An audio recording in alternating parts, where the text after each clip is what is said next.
এই ছেলে হলেও কোনোদিন শ্বশুরের বাড়ির কাছে কিছু চাইবে না, খাটলা চকি বাক্স, খবরদার নয়। যা দিয়েছে শ্বশুর সেগুলো ফেরত দিবে আগামীকাল সন্ধ্যা হতে হতে। মোটরসাইকেল, সাইকেল, কাপড় চোপড় সব ফেরত দেবে। আল্লাহ রসুল দেওয়া হাত ভালো নেওয়া হাতের চেয়ে। রাসূল সাল্লাল্লাহু আলাইহি সাল্লাম বলেন, প্রত্যেক দিন আকাশ থেকে দুইজন ফেরেশতা নেমে আসেন। একজন বলেন, এই ছেলেরা তোমরা একটু ভিতরে আসো, আমার এই কথাটা একটু খেয়াল করবেন। রাসূলুল্লাহ সাল্লাল্লাহু আলাইহি সাল্লাম বলছেন, প্রত্যেক দিন সকালে দুইজন ফেরেশতা নেমে আসেন।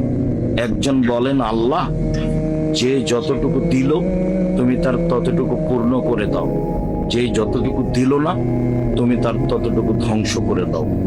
আমি আপনাদেরকে রাসূল সাল্লাল্লাহু আলাইহি সাল্লামের এই কথাটা বলে উৎসাহিত করতে চাচ্ছি যে ইবাদতের জগতে সবচেয়ে শক্তিশালী, ক্ষমতাধর, পাওয়ারফুল ভিন্ন ধরনের ইবাদত হলো দান, যে একটা থেকে আর একটা ঘটাতে পারে।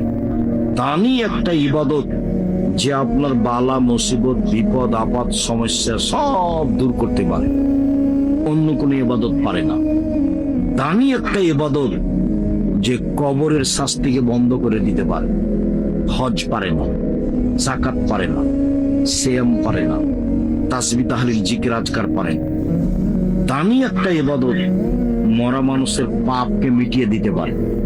একজন সাহাবী এসে বলছেন, আল্লাহর নবী, আমার আব্বা মারা গেছেন, জমি জায়গা অর্থ সম্পদ ছেড়ে গেছেন, আমি যদি আমার আব্বার নামে দান করি তাহলে আমার আব্বার পাপ মিটে যাবে কি? পাপের কথাটা এসেছে, পাপ মিটে যাবে কি?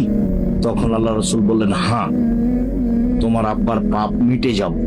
আল্লাহর নবীও বললেন না যে ছোট পাপ না বড় পাপ, সাহাবীও জিজ্ঞাসা করেননি যে ছোট পাপ না বড় পাপ। সাহাবী এসে বলেছেন যে আমার আব্বা মারা গেছেন, জমি জায়গা ছেড়ে গেছেন, আমাকে কিছু বলেননি, আমি যদি আমার আব্বার নামে দান করি তাহলে আমার আব্বার পাপ মিটে যাবে কি? বলে হ্যাঁ, সব পাপ মিটে যাবে। দান এমন একটা জিনিস